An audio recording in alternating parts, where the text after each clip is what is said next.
Il traversait les villes et les villages, et il enseignait en faisant route vers Jérusalem.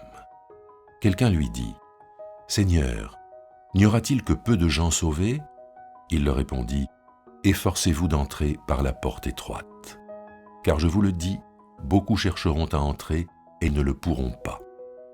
Dès que le maître de maison se sera levé et aura fermé la porte, et que, restés dehors, vous commencerez à frapper à la porte et à dire « Seigneur, ouvre-nous », il vous répondra « Vous, je ne sais pas d'où vous êtes. » Alors vous commencerez à dire « Nous avons mangé et bu devant toi, et tu as enseigné dans nos grandes rues. » Et il vous répondra « Vous, je ne sais pas d'où vous êtes.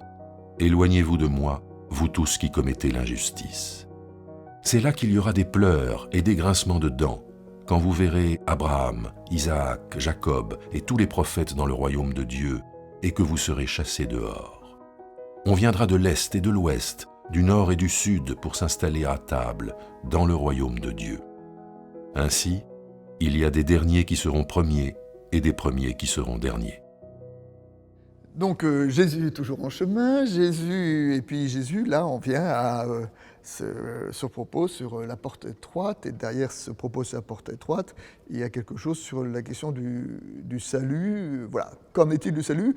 Ou peut-être même pour dire les choses très, très trivialement de nos jours, qui sera sauvé? Car après tout, c'est bien la question que pose cet homme qui interroge Jésus en disant il n'y aura-t-il que peu de gens qui seront sauvés? Sous-entendu, est-ce que je serai seul à être sauvé ou qui? Enfin voilà. Donc la question du salut posée à travers cette petite illustration de la porte étroite. Oui, alors c'est un texte idéal pour un prédicateur qui veut faire une prédication de la peur. Oui. Hein? Dans ce cas-là, c'est simple, la porte est étroite, bien peu passeront, donc débrouillez-vous pour réussir à passer. Et donc après, dans le catholicisme, on chante « Je n'ai qu'une âme qu'il faut sauver ». Et on se fiche complètement des autres. Parce qu'il faut passer soi. Donc c'est un texte qui a été utilisé comme un bâton à travers l'histoire de la prédication. Il faut bien s'en rendre compte quand même. Et dans le protestantisme aussi, je veux dire, on connaît le célèbre récit, le voyage du pèlerin, où l'homme, toute la vie, sait comment faire pour passer par la porte étroite. Oui. C'est pour pouvoir enfin arriver à la félicité. Alors, de fait, il y a quand même une chose qui est vraie, c'est que visiblement, il y a quand même des gens qui viennent du sud, du nord, de l'est, de l'ouest, et qui, eux, ont table ouverte. Les autres, ils y sont. Donc, il y a table ouverte pour certains et une porte étroite pour d'autres. Et alors, il faut se poser la question de qui sont ces autres pour qui la porte est étroite. Ceux qui disent « mais tu étais dans nos rues, mais tu étais là », comme si le fait que tu aies fait partie des nôtres était suffisant. Parce qu'en fait, ils ne disent pas qu'ils ont fait des choses. Ils ont juste dit « nous, on était là, c'est dans nos rues que tu étais, c'est dans nos villes que tu étais là ». Ça me fait penser à Jésus disant un peu la même chose, en disant c'est pas parce que vous criez Seigneur, Seigneur, mais bien des choses à faire en tous les cas. Ou le Baptiste qui dit ne dites pas je suis enfant d'Abraham, car de ces pierres Dieu peut susciter des enfants d'Abraham. Voilà. Donc c'est pas d'être du bon parti, de la bonne généalogie qui est la garantie de quoi que ce soit. Alors dans ce texte-là, il y a sans doute passe certainement la question qui traverse les premiers croyants à la fin du 1er siècle, quand Luc écrit, qui est le mystère du peuple juif, du peuple d'Israël, qui ne reconnaît pas Jésus. Et ça, c'est une question qui est difficile. On est dans le moment de la séparation entre les deux courants.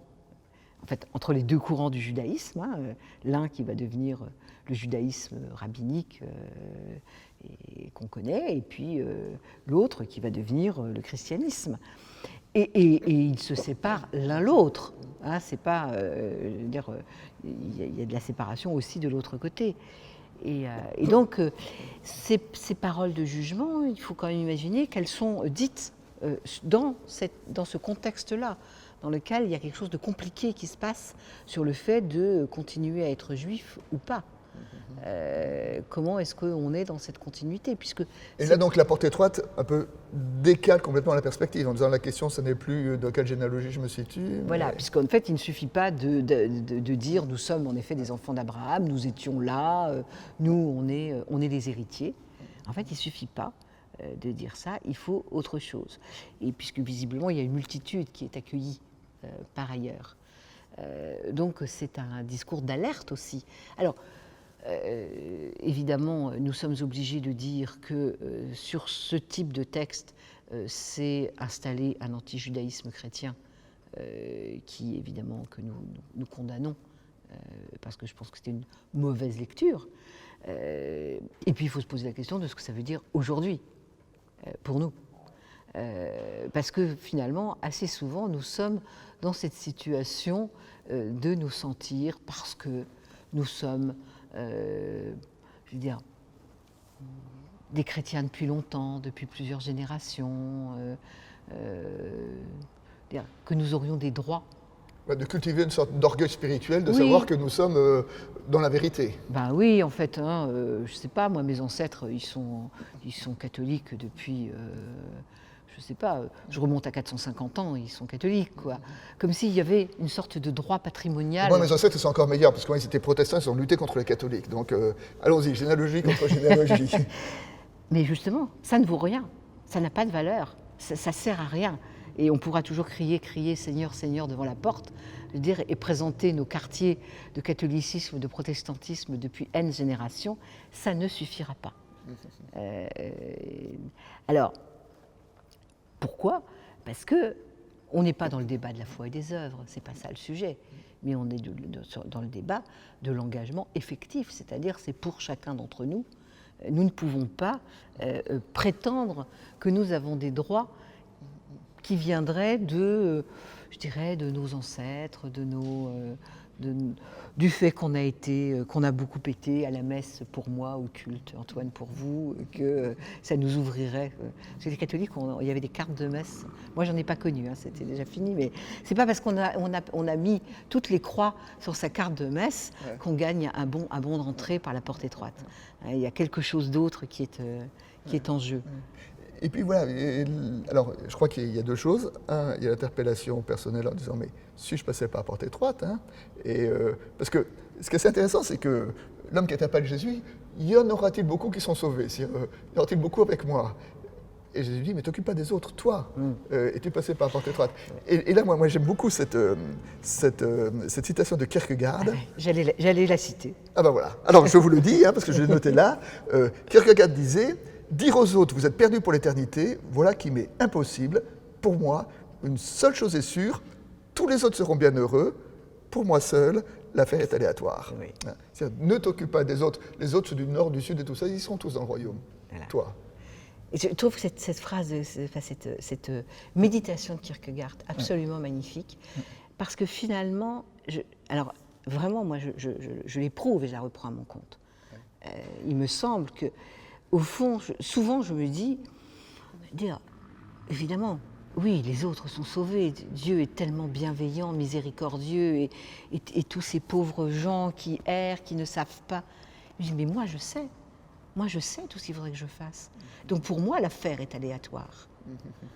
Et contrairement au questionneur de l'Évangile qui se demande si il sera en classe premium, lui, et en espérant qu'il y en aura quand même qui n'auront pas de ticket, moi je suis comme Kierkegaard. Je crois que le seul ticket qui est en jeu, c'est le mien. Voilà. Pas si sûr. Voilà. Bon, bah écoutez, gardons cette intranquillité, vous disiez l'autre jour. Bah, c'est ça, gardez toujours l'intranquillité du salut. Et je voudrais juste terminer, donc, alors à la fin, je disais cette grande vision, l'on viendra du nord, du sud, de l'est, de l'ouest. Et puis, le dernier verset qui opère un retournement.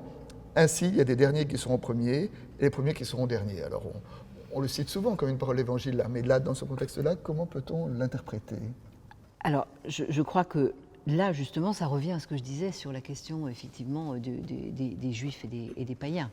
Je pense que c'est de ça dont il est parlé. C'est qu'en fait, il y a l'idée que, au fond, les justes d'Israël sont les premiers, ceux qui sont les fils et les filles, le fils de la loi depuis longtemps, et que c'est eux qui ont le premier privilège, c'est eux qui sont les premiers au banquet.